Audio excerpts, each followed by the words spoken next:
आज हम लोग का लेक्चर नंबर 4 है, जो कि हम लोग साइंस पढ़ रहे हैं क्लास 10th का। क्लास 10th की साइंस का हमने स्टार्ट किया था केमिस्ट्री से, जो कि पहला चैप्टर था रासायनिक अभिक्रिया एवं समीकरण। पहले लेक्चर में हम लोगों ने देखा था कि रासायनिक अभिक्रिया किसे कहते हैं और उसके क्या क्या लक्षण होते हैं, यानी कि हम कैसे जानेंगे कि यहाँ पे रासायनिक अभिक्रिया हुई है।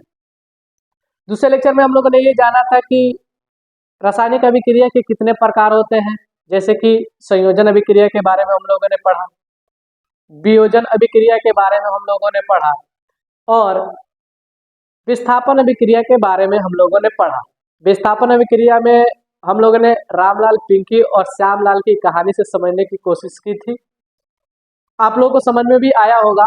और उसके बाद से थर्ड लेक्चर में हम लोगों ने द्विविस्थापन अभिक्रिया को पढ़ा, जिसमें हमने 4 कैरेक्टर को इंट्रोड्यूस किया था, रामलाल, पिंकी, श्यामलाल और एक जो नया कैरेक्टर आई थी वो थी चंपा।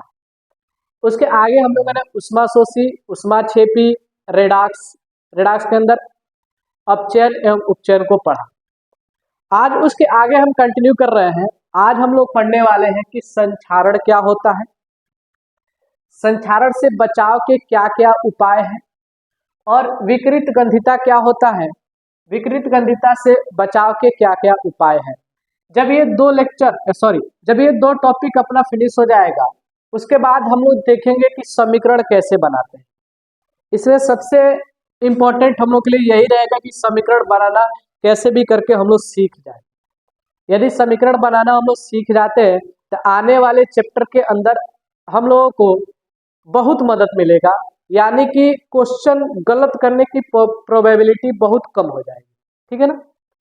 तो आज का लेक्चर हम लोग स्टार्ट कर रहे हैं संक्षारण से। संक्षारण किसे कहते हैं? सबसे पहले हमारे मन में ये सवाल आता है कि संक्षारण किसे कहते हैं। तो ध्यान से सुनिए, जब कोई धातु हमारे वायु, आर्द्र एवं नमी के संपर्क में आता है तो वो संक्षारित हो जाता है। क्या हो जाता है? संक्षारित हो जाता है। उसी क्रिया को हम लोग संक्षारण कहते हैं। नहीं समझ में आ रहा है? कहने का मतलब यह है कि अगर कोई लोहा का वस्तु है या लोहा है, उसको हम कहीं बाहर रख दे तो बाद में हम लोग देखते हैं कि धीरे धीरे कुछ दिन बाद उसके ऊपर जंग लगना शुरू हो जाता है। यानी जो हम लोगों ने लोहा का टुकड़ा वहां पे रखा हुआ था, बाद में उस लोहे के टुकड़े के ऊपर जंग लग जाते हैं और धीरे धीरे समय के साथ जैसे जैसे रासायनिक अभिक्रिया उसके साथ होती रहती है, वो धीरे धीरे लोहा का टुकड़ा क्या हो जाता है? खराब हो जाता है, बर्बाद हो जाता है। उसी क्रिया को, वो जो क्रिया उस लोहे की कील के साथ हो रही है, यानी कि लोहे के ऊपर जंग लगना, एक संक्षारण है। क्या है? संक्षारण है। तो संक्षारण समझ में आ रहा होगा कि जब किसी धातु को हम बाहर खुले में छोड़ते हैं तो वो वायु और आर्द्र नमी से अभिक्रिया करके वो संक्षारित हो जाते हैं, और इसी क्रिया को हम क्या कहते हैं? संक्षारण कहते हैं। हम यहाँ पे लिखेंगे संक्षारण। अपना जो पहला हेडिंग है वो है संक्षारण। ठीक है ना। हम लोग जो पहला स्टार्ट करने वाले हैं आज, वो पढ़ने वाले हैं संक्षारण के बारे में। ठीक है, सब कोई हेडिंग लगाइए संक्षारण। संक्षारण को इंग्लिश में बोलते हैं कोरोजन। क्या कहा जाता है भैया? कोरोजन। समझ में आ रहा है? क्या कहते हैं संक्षारण को? इंग्लिश में कोरोजन कहते हैं। ठीक है ना। तो क्या हम लोगों ने पढ़ा? संक्षारण। तो संक्षारण को हमने लिखा कि जब कोई धातु अपनी आसपास अम्ल, आर्द्रता आदि के संपर्क में आता है तो वह संक्षारित हो जाता है। इस क्रिया को संक्षारण कहते हैं। समझ में आ रहा है ना।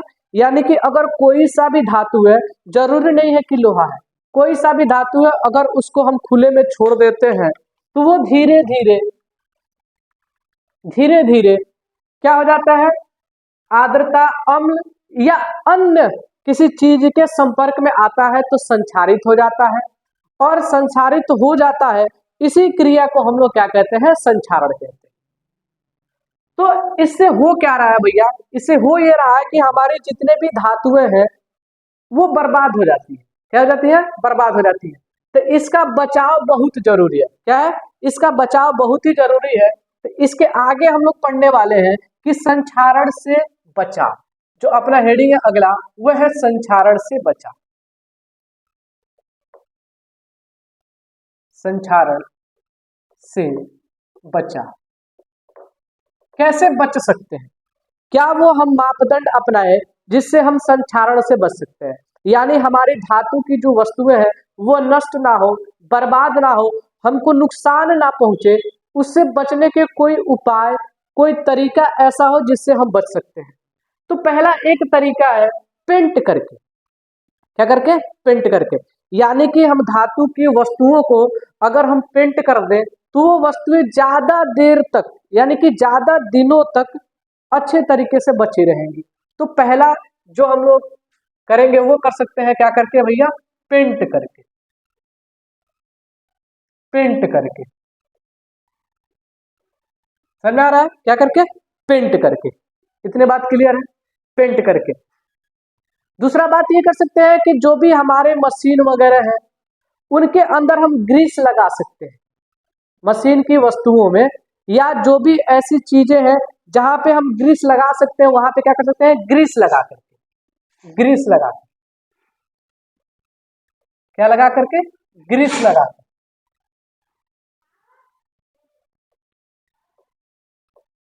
समझ में आ रहा है? ग्रीस लगाकर। क्या लगाकर भैया? ग्रीस लगाकर। यानी ग्रीस लगा करके हम अपने धातु की वस्तुओं को क्या कर सकते हैं? संक्षारण से बचा सकते हैं। ठीक है, इतना बात समझ में आ रहा है? संक्षारण समझ में आ रहा है, उससे बचाव ये समझ पा रहे हैं आप लोग? ठीक है ना? और क्या कर सकते हैं इसके अंदर? और ये भी कर सकते हैं कि गैल्वेनीकरण विधि द्वारा, एक होता है गैल्वेनीकरण विधि, गैल्वेनीकरण विधि द्वारा भी हम क्या कर सकते हैं? इससे बचाया जा सकता है। गैल्वेनीकरण, गैल्वेनीकरण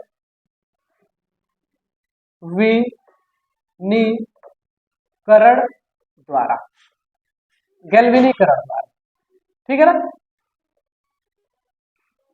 गैल्वेनीकरण द्वारा, यानी गैल्वेनीकरण वह प्रक्रिया है जिसके ऊपर हम लोग क्या करते हैं? जिंक की जस्ता एक परत चढ़ा देते हैं, जिससे हमारा क्या हो सकता है कि जो भी धातु की वस्तुएं होंगी वो क्या हो जाएगी? संक्षारित होने से बच जाएंगी। रही बात इस संक्षारण की, तो यहाँ पे बस हम लोग इतना ही सीखेंगे। चैप्टर 3 के अंदर जो चैप्टर है हमारा धातु एवं अधातु, उसके अंदर ये टॉपिक और अच्छे तरीके से डिटेल में दे रखा है। तो इस टॉपिक को हम लोग वहीं पे और डिटेल से पढ़ेंगे। समझ आ रहा ना?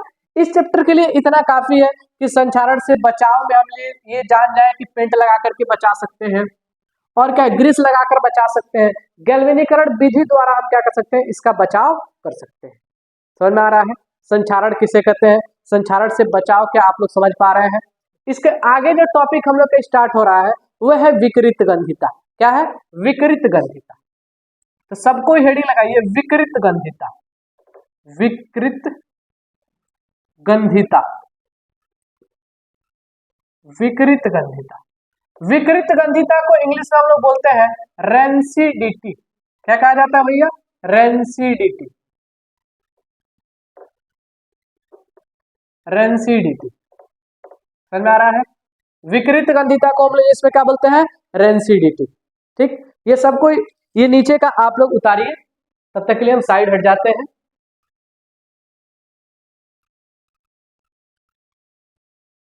चलिए, देख लिया होगा आप लोगों ने इसे।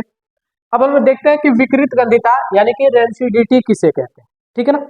जब भी हम कोई खाद्य सामग्री को जब भी हम किसी किसी खाद्य सामग्री को वसा युक्त खाद्य सामग्री को क्या करते हैं? रखते हैं, तो वो क्रिया करके क्या हो जाता है? खराब हो जाता है, यानी ऑक्सीजन से क्रिया करके ऑक्सीकृत हो जाता है, वो अलग तरीके का बदबू उत्पन्न करता है, उसी को हम लोग विकृत गंधिता कहते हैं। जैसे कि अगर हम लोग पकौड़ी बनाए, क्या करें भैया? पकौड़ी बनाए, तो पकौड़ी बना करके अगर उसको हम ऐसे ही रख देंगे तो देखेंगे कि कुछ देर बाद अगर वैसे छोड़ दें तो वो ऑक्सीजन से क्रिया करके ऑक्सीकृत होकर के क्या करते हैं? वो बदबू उत्पन्न करने लगता है। यानी कि कुछ दिनों तक या कुछ देर तक छोड़ देते हैं तो वो क्या होता है? ऑक्सीकृत हो जाता है, और ऑक्सीकृत होकर के बदबू उत्पन्न करता है, उसी को हम लोग क्या करते हैं? विकृत गंधिता कहते हैं। यानी कि ऐसी क्रिया जिसमें वसा युक्त सामग्री खराब होने लगती है, वसा युक्त खाद्य सामग्री, खाद्य सामग्री खराब होने लगती है उसको हम लोग क्या बोलते हैं, विकृत गंधिता कहते हैं। क्या कहते हैं, विकृत गंधिता कहते हैं। अब इससे बचाव के क्या उपाय हो सकते हैं, तो पहला प्रतिऑक्सीकारक मिलाकर, प्रतिऑक्सीकारक मिलाकर मतलब ऐसी चीज मिलाए जो ऑक्सीजन को उन चीजों से रिएक्शन करने ही ना दे, यानी ऑक्सीजन को जो चीज हम लोग खाद्य सामग्री, वसा युक्त खाद्य सामग्री को जो हम लोगों ने बनाया है वो ऑक्सीजन से अभिक्रिया करने ही ना दे, उसको हम लोग बोलते हैं प्रतिऑक्सीकारक। जब तक ऑक्सीजन जाके उससे अभिक्रिया नहीं करेगा, रिएक्शन नहीं करेगा, वो चीज खराब नहीं होगा। ठीक है ना, पहला पॉइंट। दूसरा पॉइंट है वायुरोधी बर्तनों में रखकर, यानी ऐसे बर्तनों में हम रख दें जहाँ पे वायु प्रवेश ना करे, यानी कि अगर प्लास्टिक के बोतल में रख करके उसको हम अच्छी तरीके से बंद कर देते हैं तो उसके अंदर वायु प्रवेश नहीं करेगा, और वो वायु प्रवेश नहीं करेगा तो वो चीजें क्या होगी, खराब नहीं होगी। इस तरीके से हम विकृत गंधिता से क्या कर सकते हैं, हम अपने खाद्य सामग्री को यानी कि वसा युक्त खाद्य सामग्री को क्या कर सकते हैं, विकृत गंधिता होने से क्या कर सकते हैं भैया, बचा सकते हैं। एक और, चिप्स की थैली को नाइट्रोजन जैसे गैस से युक्त करके, जो हम लोग चिप्स खाते हैं जो 5 रुपए का खरीदते हैं, इतना सा रहता है लेकिन इतना बड़ा दिखता है। हम लोग समझते हैं क्या कि ज्यादा देखने के लिए, ज्यादा दिखने के लिए वो गैस को भर दिया ताकि ज्यादा दिखेगा, नहीं, उसमें नाइट्रोजन गैस या नाइट्रोजन जैसी और भी गैस जैसे कि हीलियम, इन सभी चीजों को, इन गैसों को भरा जाता है ताकि वो जो चीजें हैं वो ऑक्सीजन से अभिक्रिया करके, रिएक्शन करके ऑक्सीकृत ना हो और वो चीजें खराब ना हो। समझ में आ रहा है ना, इसलिए हम क्या करते हैं, चिप्स के पैकेटों में नाइट्रोजन या नाइट्रोजन जैसी गैसों को क्या कर सकते हैं, उपयोग करते हैं उसको बचाने के लिए। किससे बचाने के लिए, विकृत गंधिता से। समझ में आ रहा है ना, विकृत गंधिता किसे कहते हैं, क्लियर है। ये भी समझ में आ रहा होगा कि विकृत गंधिता से कैसे बच सकते हैं। क्या इतनी बातें आप लोगों को समझ में आ रही है। हम लोगों ने दो चीजें पढ़ा, एक पढ़ा संक्षारण और एक पढ़ा विकृत गंधिता। संक्षारण में हम लोगों ने देखा कि जब कोई धातु अपने आसपास अम्ल, आर्द्रता आदि के संपर्क में आता है तब यह संक्षारित हो जाता है, यानी कोई भी धातु होगा अगर उसको हम खुले में छोड़ देंगे तो अम्ल, आर्द्रता, नमी या अन्य और भी चीजों से अभिक्रिया करके वो क्या हो जाता है, संक्षारित हो जाता है, यानी कि धीरे धीरे खराब होने लगता है, उसके ऊपर जंग लगने लगता है, उसी को हम संक्षारण कहते हैं। उसके बचाव को हमने पढ़ा कि पेंट करके हम लोग क्या कर सकते हैं, बचा सकते हैं, ग्रीस लगा करके बचा सकते हैं, और क्या कर सकते हैं, गैल्वेनीकरण द्वारा हम क्या कर सकते हैं, बचा सकते हैं। इसके बारे में हम लोगों ने ये भी देखा कि इसको हम लोग चैप्टर 3 जो कि धातु एवं अधातु है उसके अंदर इसको क्या करेंगे भैया, हम लोग थोड़ा डिटेल से और पढ़ेंगे। बाकी हम लोगों ने देखा कि विकृत गंधिता, विकृत गंधिता किसे कहते हैं, ऐसी क्रिया जिसमें वसा युक्त खाद्य सामग्री खराब होने लगती है, वसा युक्त खाद्य सामग्री क्या होने लगती है, खराब होने लग सकती है, ऑक्सीजन से अभिक्रिया करके ऑक्सीकृत हो जाती है और खराब होने लगती है। इसलिए क्या कर सकते हैं, इसलिए क्या होता है, वो चीज बदबू उत्पन्न करता है या ऐसी स्मेल उत्पन्न करता है जो हम लोगों को अच्छा नहीं लगता है, उसको हम लोग क्या बोलते हैं, विकृत गंधिता कहते हैं। उसका बचाव हम लोगों ने पढ़ा, प्रतिऑक्सीकारक मिलाकर, वायुरोधी बर्तनों में रखकर, चिप्स की थैली में नाइट्रोजन या नाइट्रोजन जैसी गैस को क्या करके भर के। क्या इतनी चीजें आप लोगों को क्लियर है, यानी कि ये जो दो टॉपिक हम लोगों ने पढ़ा, एक संक्षारण और एक क्या पढ़ लिया भैया हम लोगों ने, विकृत गंधिता। अब सबसे इंपॉर्टेंट वाले की तरफ मूव करते हैं हम लोग, जो कि है समीकरण। समीकरण कैसे बनाते हैं, और समीकरण को इसमें भी देखेंगे, संतुलित रासायनिक समीकरण क्या है, यानी किसी भी समीकरण को हम लोग संतुलित कैसे करते हैं, और संतुलित रासायनिक समीकरण क्या है, ये चीजें इसके अंदर हम लोग देखेंगे। हम साइड हट रहे हैं, तब तक आप लोग क्या करिए, इसको नोट डाउन करिए। चलिए यहाँ से आगे हम लोग देखेंगे क्या, हमने यहाँ पे कुछ लिखा है, परमाणु क्रमांक, तत्व चिन्ह, यानी एटॉमिक नंबर, एलिमेंट और सिंबल। तो अभी तक हमारे पास जो तत्व ज्ञात है वो टोटल 118 है। कितना है, 118, जिसमें से जो पहला स्थान है वो किसका है, हाइड्रोजन का। किसका स्थान है भैया, हाइड्रोजन का। हाइड्रोजन हमारे पीरियोडिक टेबल के अंदर सबसे पहले 1 नंबर पे कौन आता है, तो हाइड्रोजन। कौन आता है, हाइड्रोजन। और हाइड्रोजन का जो फार्मूला वो लिखेंगे या सिंबल बोलेंगे, उस लिखते हैं, क्या लिखते हैं भैया, H, कैपिटल H। ये जब तक पूरा याद नहीं होगा कौन किस नंबर पे है, तब तक एक भी फार्मूला नहीं बनता है, ठीक है ना। आप लोग को दिक्कत होगा ही होगा, तो आप लोगों से निवेदन है, hydrogen, helium, lithium, beryllium, boron, carbon, nitrogen, oxygen, fluorine, neon, sodium, magnesium, aluminium, silicon, phosphorus, sulphur, chlorine, argon, potassium, calcium. यानी कि 20 तक आपको एटॉमिक नंबर यानी कि परमाणु क्रमांक और कौन कौन से एलिमेंट है वो याद होने ही चाहिए, याद करना ही पड़ेगा। क्या करना पड़ेगा? याद करना ही पड़ेगा। तो पहले नंबर पे जो आता है हाइड्रोजन, दूसरे नंबर पे आता है हीलियम, जिसका सिंबल जो होता है या फार्मूला होता है वो He होता है।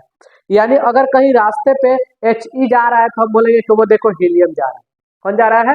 हीलियम जा रहा है। अगर कहीं पे H दिखेगा तो हम लोग सीधे बोलेंगे कि H पार अब हेन नहीं पढ़ेंगे, हम H पार हाइड्रोजन पढ़ेंगे। क्या पढ़ेंगे? हाइड्रोजन। ठीक है ना। तीसरे पे है लिथियम, लिथियम Li।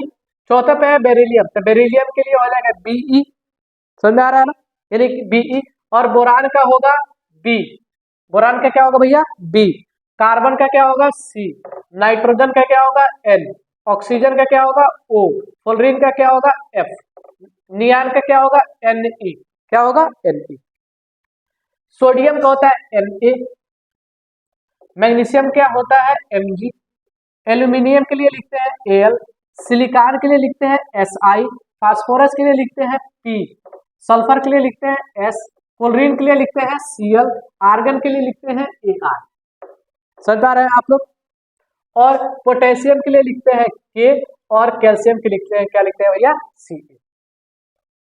अब आप लोग को याद होना चाहिए भैया एकदम, अगर हम बोल रहे हैं कैल्शियम, अगर रास्ते पर कहीं कैल्शियम जा रहा है तो हम लोग बोलेंगे कैल्शियम का एटॉमिक नंबर 20 है। कितना है? एटॉमिक नंबर यानी कि परमाणु क्रमांक 20 है। अगर कहीं रास्ते पे नियान जा रहा है तो उसका बोलेंगे कि इसका एटॉमिक नंबर कितना भैया? 10 है। अगर कहीं रास्ते पे सोडियम जा रहा है तो सोडियम को बोलेंगे कि भैया 11 है, उसका परमाणु क्रमांक क्या है? 11 है। और उसका जो चिन्ह है, जो फार्मूला है वो क्या लिखते हैं हम लोग? Na लिखते हैं। इतना बात क्लियर है आप लोगों को? ये याद करना पड़ेगा। क्या ये याद हो जाएगा? Hydrogen, helium, lithium, beryllium, boron, carbon, nitrogen, oxygen, fluorine, neon, sodium, magnesium, aluminium, silicon, phosphorus, sulphur, chlorine, argon, potassium, calcium. 20 तक आप लोग को याद करना ही पड़ेगा, 20 तक आप लोगों को याद करना ही पड़ेगा। अब कुछ चीजें हम लिखने जा रहे हैं, ये आप लोग समझ जाएंगे, ये याद करने वाली चीज है, आप लोग याद करिए। उसके बाद से जो चीज हम लिख रहे हैं कोशिश करिएगा इसको समझने की। क्या? जैसे कि अगर हम बात करें सोडियम, तो सोडियम पर होता है +1। कितना होता है? +1। आप लोग को ये याद करना पड़ेगा भैया। सोडियम पर होता है +1, पोटेशियम पर होता है +1। क्लियर है? ज्यादा चीज नहीं याद करना है। सोडियम पर होता है +1, पोटेशियम पर होता है +1। जैसे जैसे हम लोग को चैप्टर में जरूरत लगेगा हम लोग आगे देखते जाएंगे किसके ऊपर क्या प्लस है। बस अभी के लिए इतना समझ रहे हैं कि सोडियम पे +1 होता है, पोटेशियम पे +1 होता है। अच्छा, कैसे +1 हो रहा है वो भी समझाएंगे। सोडियम पे कितना होता है? +1, पोटेशियम पे +1, मैग्नीशियम पे होता है +2, कैल्शियम पर होता है +2, एल्यूमिनियम पर होता है +3। समझ आ रहा है ना? सोडियम पे +1, पोटेशियम पे +1, मैग्नीशियम पे +2, कैल्शियम पे +2 और एल्यूमिनियम पे कितना भैया? +2, सॉरी +3। क्लोरीन की बात करेंगे तो क्लोरीन पर होता है -1। ऑक्सीजन की बात करेंगे तो ऑक्सीजन पर होता है -2। ठीक है ना? क्लोरीन पर होता है -1, ऑक्सीजन पर होता है क्या? -2। उसी तरीके से अगर हम लोग बात करेंगे किस पे? बेरियम, अरे helium lithium, beryllium, boron, barium ने लिखे हैं यहाँ पे, बेरियम में +2 होता है। चलिए बाद में देखेंगे इसको। सल्फेट की अगर हम लोग बात करेंगे SO4, ये होता है सल्फेट। क्या होता है? SO4 होता है सल्फेट। अच्छा, हाइड्रोजन पर भी होता है +1। कितना होता है? हाइड्रोजन पर भी होता है +1 और यहाँ पे सल्फेट पे कितना होता है? -2। क्या ये बात समझ में आ रहा है? क्या ये बात आप लोग समझ पा रहे हैं? हाइड्रोजन पे +1, सोडियम पर भी +1, सोडियम पोटेशियम पर भी +1, मैग्नीशियम पे +2, कैल्शियम पे +2, एल्यूमिनियम पे +2, क्लोरीन पे -1, ऑक्सीजन पे -2, सल्फेट पे -2। अगर ये चीज आपको याद है तो गारंटी है सभी फार्मूला आप लोग एकदम सही बनाएंगे। अब रही बात कि सर आपको तो पता था कि सोडियम पे +1 है, हाइड्रोजन पे +1 है, कैल्शियम पे +2 है, एल्यूमिनियम पे +2 है, क्लोरीन पे -1 है, ऑक्सीजन पे -2 है। हम लोगों को कैसे पता चलेगा कि सोडियम पे +1 कैसे? हमारा तो मन कर रहा है कि सोडियम पे +3 कर दे। क्या कर दे? सोडियम पे +3 कर दे। हमारा मन कर रहा है कि एल्यूमिनियम पे +1 कर दे। ये भी तो हो सकता है। चलिए देखते हैं कि सोडियम के ऊपर +1 आया कैसे। सोडियम के ऊपर +1 आया कैसे? उम्मीद कर रहे हैं कि थोड़ा बहुत आप लोग क्लास 9th में पढ़ के आए होंगे। ये चीजें आप लोगों को आता होगा। Hydrogen, helium, lithium, beryllium, boron, ये चीजें आप लोग को 20 तक याद होगा। ठीक है ना? फिर भी अगर नहीं याद है किसी को तो निवेदन है आप लोग इसको क्या कर ले भैया, याद कर ले। ठीक है ना? अब ये देखने जा रहे हैं कि सोडियम पे +1 आया कहां से। सोडियम पे +1 आया कहां से है? अगर सोडियम की बात करेंगे तो सोडियम का एटॉमिक नंबर कितना है? 11। ठीक से देखिए आप लोग, सोडियम का एटॉमिक नंबर कितना है? 11। अच्छा, कोई भी चीज अगर सोडियम 11 पे है, बहुत बच्चों को ये भी कंफ्यूजन होगा, मेरा मन कर रहा है सोडियम को 20 पे रख दे, कैल्शियम को 3 पे रख दे, हाइड्रोजन को 50 पे कर दे। क्या ये भी संभव है? ना, ये संभव नहीं। क्यों नहीं संभव है? इसको अरेंज किया गया है कैसे, यानी कि सोडियम के अंदर 11 इलेक्ट्रॉन और 11 प्रोटॉन है। यानी हाइड्रोजन अगर 1 नंबर पे है तो हाइड्रोजन के अंदर 1 इलेक्ट्रॉन है और 1 प्रोटॉन है। सोडियम अगर 11 नंबर पे है तो सोडियम के अंदर 11 इलेक्ट्रॉन है और 11 प्रोटॉन है। कैल्शियम अगर 20 नंबर पे है तो कैल्शियम के अंदर 20 इलेक्ट्रॉन है, 20 प्रोटॉन है। समझ आ रहा है ना? यानी कि इलेक्ट्रॉन और प्रोटॉन के नंबर के हिसाब से उसको सजाया गया है। क्या ये बात आप लोग समझ पा रहे हैं? अगर क्लोरीन 17 नंबर पे है तो क्लोरीन को उठा के हम 35 पे नहीं रख सकते हैं। क्यों? क्योंकि क्लोरीन के अंदर 17 इलेक्ट्रॉन और 17 प्रोटॉन होते हैं। क्या होते हैं? 17 इलेक्ट्रॉन और 17 ही प्रोटॉन होते हैं। समझ आ रहा है ना? ये बात आप लोग ध्यान में रखिएगा।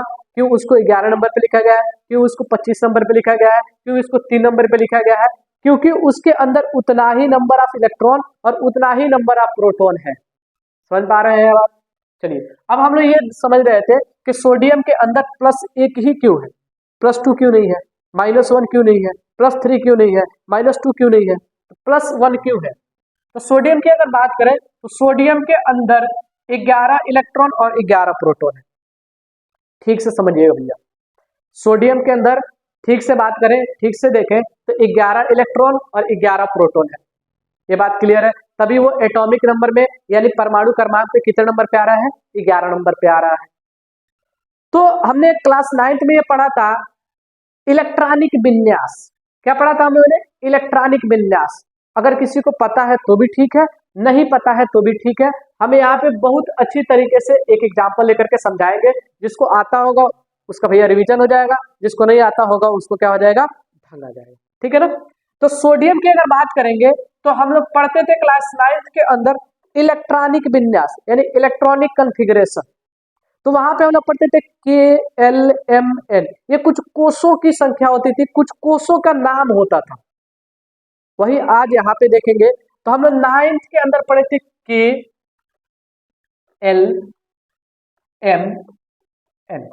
ठीक है ना?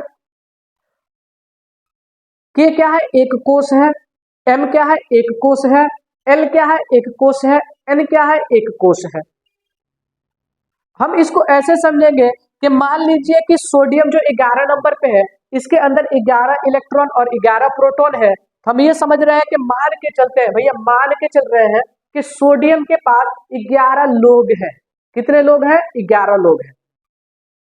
और वो लोग कौन है भैया? इलेक्ट्रॉन है। ये ध्यान रखिएगा। जब भी हम यहाँ पे बात करेंगे सोडियम के पास 11 लोग हैं, मैग्नीशियम के पास 12 लोग हैं, कैल्शियम के पास 20 लोग हैं। तो लोग का मतलब हम लोग क्या समझने वाले हैं? जो लोग हम लोग समझ रहे हैं वो लोग का मतलब इलेक्ट्रॉन है। कौन है? इलेक्ट्रॉन। तो हम ये समझ रहे हैं कि सोडियम के अंदर 11 लोग हैं, यानी कि सोडियम के पास 11 आदमी है, 11 लोग हैं। सोडियम अपने पूरे 11 आदमी को लेकर के एक होटल में जाता है। कहाँ पे जाता है? एक होटल में जाता है। और होटल वाले से बोलता है कि भैया हम लोग 11 आदमी हैं, एक काम करिए हम लोगों को कमरा दे दीजिए रहने के लिए। क्या करिए? कमरा दे दीजिए रहने के लिए, हम लोग यहाँ पर रहेंगे, आराम से पढ़ेंगे। ठीक है? रूम वाला क्या बोलता है? होटल वाला क्या बोलता है? कोई दिक्कत नहीं, हमारे पास ये के नाम का एक रूम है, एम नाम का एक रूम है, एल नाम का एक रूम है, एन नाम का एक रूम है, आप देख लीजिए। लेकिन एक और बात बोलता है कि के जो रूम है ना, इसके अंदर मैक्सिमम कितने लोग आ सकते हैं? 2 लोग। कितने लोग आ सकते हैं भैया? 2 लोग। के अंदर कितने लोग आ सकते हैं? 2 लोग, ठीक है कोई बात नहीं। एल के अंदर कितने लोग आ सकते हैं भैया? 8 लोग। एम के अंदर कितने लोग आ सकते हैं भैया? 18 लोग। एन के अंदर कितने लोग आ सकते हैं? 32 लोग, 32 आदमी रह सकते हैं।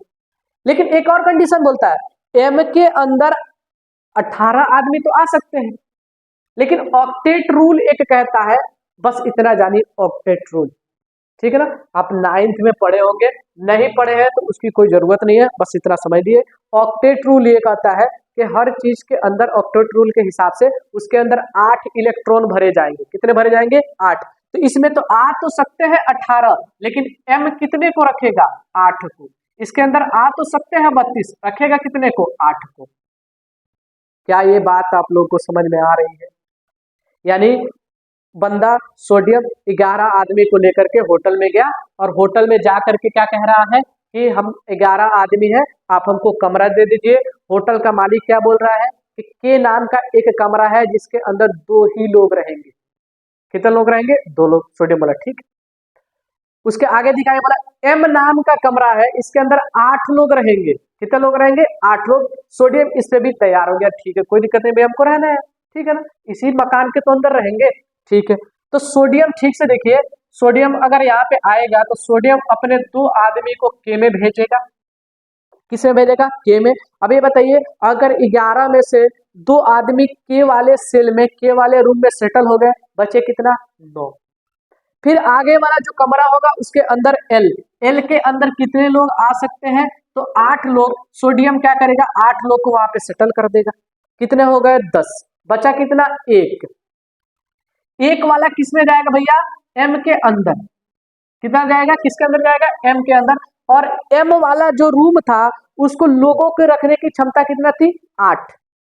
यानी कि 18 है, लेकिन रखेगा कितने लोगों को? 8 लोगों को। लेकिन अभी फिलहाल में कितने लोग हैं? 1 लोग। कितना लोग है? 1 लोग। अब मान के चलते हैं एक रूम का किराया है कितना? जितना आदमी रहेगा उतना 1000 रुपया देगा। यानी कि अगर यहाँ पे 8 आदमी रह रहे हैं तो इस रूम का किराया है 8000 रुपया। कितना भैया? 8000। कितना भैया? 8000। के का कितना किराया है? 2 लोग हैं तो 1-1000 करके 2000। तो के लिए कोई दिक्कत नहीं, 1-1000 रुपया अपना भाड़ा भरेंगे, ठीक है ना, रेंट भरेंगे। लेकिन अगर वही बात सोडियम के ये लास्ट वाले इलेक्ट्रॉन की बात की जाए तो इसके अंदर रहेंगे 8, इसको 8000 रेंट देना है। यह है कितना? अकेले अकेले क्या 8 आदमी का किराया दे सकता है? 8 आदमी का रेंट अकेले भरेगा? मुश्किल है। वो क्या करेगा? वो सोचेगा कि 7 लोग कहीं से आ जाए, इस रूम के अंदर सेटल हो जाए, ताकि हम आराम से 1-1000 सब पे डिवाइड करेंगे और सबको 1-1000 रुपया भरेगा, हमारे ऊपर उतना ज्यादा बर्डन नहीं आएगा। क्या ये समझ रहे हैं आप लोग? क्या ये बात समझ में आ रही है? ठीक है। अब ये एक इलेक्ट्रॉन जो है ना, ठीक से देखिएगा, एक इलेक्ट्रॉन अब ये सोचेगा कि यार 7 लोग को लेके आए, 7 लोगों को खोजे, ठीक है ना, बहुत ही मुश्किल काम है। एक काम करते हैं, हम रूम को ही खुद ही छोड़ देते हैं, हम ही रूम को छोड़ देते हैं। समझ में आ रहा है ना? यानी ये वाला जो इलेक्ट्रॉन है वो इस रूम को छोड़ देगा। क्या करेगा? इस रूम को छोड़ देगा। और रूम को जैसे ही छोड़ेगा तो ठीक से देखेंगे, ये सोडियम ने कितने इलेक्ट्रॉन को छोड़ दिया? 1 इलेक्ट्रॉन को छोड़ा है। क्यों? क्योंकि सबसे बाहर वही 1 इलेक्ट्रॉन था, वो बाहर निकलेगा, 1 ही इलेक्ट्रॉन बाहर निकला है, इसलिए इसके ऊपर आएगा +1। कितना आएगा भैया? +1। क्या ये बात समझ में आ रही है? +1। वही काम कौन करेगा? मैग्नीशियम करेगा। अब ज्यादा समझ में आएगा, ठीक से देखिए। मैग्नीशियम के पास कितने लोग हैं? 12 आदमी, यानी कि 12 इलेक्ट्रॉन। 2 के में चले जाएंगे, 8 एम में चले जाएंगे, यानी कि एक के और एक सॉरी एल में चले जाएंगे। बचे कौन? एम। एम के अंदर कितने जाएंगे? ध्यान से देखिएगा, यानी कि 2 8 10, 10 2 12। एम के अंदर कितने लोग रहेंगे? 8 लोग। लेकिन मैग्नीशियम के जो 2 इलेक्ट्रॉन है वो कितना भरा है? 2 ही। अब फिर भी वो 8000 किराया है। क्या वो 2 लोग 8000 किराया 4-4 हजार करके देना पसंद करेंगे, या उस रूम को छोड़ देना पसंद करेंगे? तो भैया ये 2 लोग इस रूम को क्या करेंगे भैया? फिर से छोड़ेंगे, और जैसे ये छोड़ेंगे तो मैग्नीशियम 2+ बनेगा। क्या बनेगा? मैग्नीशियम 2+ बनेगा। यानी कि 2 अपना इलेक्ट्रॉन क्या कर रहा है? ये छोड़ रहा है। कौन? मैग्नीशियम। अच्छा, उसी तरीके से एल्यूमिनियम की बात करें तो एल्यूमिनियम का एटॉमिक नंबर 13। अब इसका अगर हम करेंगे KLm, ठीक से देखिएगा, 2 में चले जाएंगे K में, 8 चले जाएंगे किसके अंदर, L के अंदर, बचा हुआ 3 जाएगा M के अंदर। फिर वही दिक्कत हो जाएगा, M के अंदर रहेंगे 8 लोग, लेकिन यहाँ पे रह रहे हैं कितने, 3 लोग का मतलब इलेक्ट्रॉन, ठीक है ना। तो क्या ये एल्यूमिनियम नहीं चाहेगा, हम 3 को छोड़ देते हैं और एल्यूमिनियम 3+ हो जाते हैं। क्या ये बात आप लोगों को समझ में आ रही है? क्या ये बात आप लोग समझ पा रहे हैं कि सोडियम के ऊपर +1 कैसे आया, मैग्नीशियम के ऊपर +2 कैसे आया, एल्यूमिनियम के ऊपर +3 कैसे आया? क्या ये बात समझ आ रहा है? ठीक है ना। अब बात करें अगर क्लोरीन की, तो क्लोरीन के ऊपर हम लोगों ने देखा था कि -1 है। क्लोरीन का एटॉमिक नंबर होता है 17। क्लोरीन भी जाएगा, वही कार्य करेगा, KLm, ठीक है ना। अब यहां से क्या होगा, K के अंदर जाएंगे 2 लोग, और ये क्या होगा, L के अंदर जाएंगे कितना भैया, L के अंदर जाएंगे 8 लोग, बच्चे 7, 2 8 17। अब ध्यान से देखना, सोडियम यहाँ पे बैठा है, 7 आदमी को खोज रहा है, यानी 7 इलेक्ट्रॉन की कमी है। में क्लोरीन यहाँ पे बैठा है, 7 आदमी है, 7 इलेक्ट्रॉन है, लेकिन 1 इलेक्ट्रॉन की कमी है। अब ये दोनों सोडियम और क्लोरीन आपस में बात करेंगे, क्या बोल रहे हो क्लोरीन, 7 आदमी को लेकर के हमारे पास आ जाओ। क्लोरीन ये बोलेगा, हम 7 लोगों को लेकर के तुम्हारे पास आएंगे, उससे बेहतर है तुम ही एक उठ के हमारे पास आ जाओ, तुम ही एक उठ के हमारे पास आ जाओ। सोडियम भी सोचेगा सही बात बोल रहा है। अब ये जो सोडियम का 1 इलेक्ट्रॉन +1 था, इसके पास 1 इलेक्ट्रॉन आएगा, यानी कि ये 1 इलेक्ट्रॉन ले रहा है तो ये -1 हो जाएगा। क्या ये बात समझ में आ रही है? यानी कि जो इलेक्ट्रॉन दान करेंगे वो पॉजिटिव में आएंगे, प्लस में होंगे, जो जितना ही इलेक्ट्रॉन लेगा उतना ही माइनस में जाएगा। यानी क्लोरीन 1 इलेक्ट्रॉन लिया है इसलिए -1 है, और सोडियम 1 इलेक्ट्रॉन दिया है इसलिए +1 है। मैग्नीशियम 2 इलेक्ट्रॉन दिया है इसलिए +2 है। एल्यूमिनियम 3 इलेक्ट्रॉन को छोड़ा है इसलिए +3 है। ऑक्सीजन 2 इलेक्ट्रॉन को लेगा इसलिए -2 है। क्या समझ पा रहे हैं आप लोग? क्या ये बातें आप लोगों को समझ में आ रही है? क्या ये बातें आप लोगों को समझ में आ रही है? क्या ये समझ पा रहे हैं आप लोग कि कैसे +1 -1 +2 -2 +3 ये सभी कैसे हो रहा है? क्या आप लोग समझ पा रहे हैं? उम्मीद करते हैं आप लोग को ये सारी चीजें समझ में आ रही होंगी, ठीक है ना। अब फिर भी अगर किसी कोई डाउट है तो आप लेक्चर के अंदर कमेंट कर सकते हैं, या अगर किसी को कोई सुझाव देना हो कि लेक्चर के अंदर कुछ और भी बेहतर किया जा सकता है तो कृपया करके अपना सुझाव जरूर दें। क्या करें भैया, सुझाव जरूर दें, ठीक है ना। बाकी इस लेक्चर को यहीं पे रोकते हैं, कल देखेंगे कि इसकी सहायता से हम लोग क्या बोलते हैं, फार्मूला कैसे बनाते हैं, कैसे समीकरण को लिखते हैं, कैसे संतुलित को करते हैं। बाकी ये वीडियो बहुत बड़ा हो जाएगा इसलिए हम यहीं पे रोकते हैं। जाते जाते एक शायरी हो जाए, शायरी सुनकर ही हम लोग क्लास को खत्म करते हैं, तो इसलिए आज एक शायरी हो ही जाए, ठीक है ना। तो शायरी कुछ इस प्रकार से है कि ये कौन राह में बैठे हैं मुस्कुराते हैं, मुसाफिरों को गलत रास्ता बताते हैं। ये कौन राह में बैठे हैं मुस्कुराते हैं, मुसाफिरों को गलत रास्ता बताते हैं। तेरे लगाए हुए जख्म क्यों नहीं भरते, तेरे लगाए हुए जख्म क्यों नहीं भरते, मेरे लगाए हुए पेड़ सूख जाते हैं, मेरे लगाए हुए पेड़ सूख जाते हैं। बने रहे हमारे साथ। इसी के साथ लेक्चर को हम यहीं पे समाप्त करते हैं। जय हिंद, जय भारत।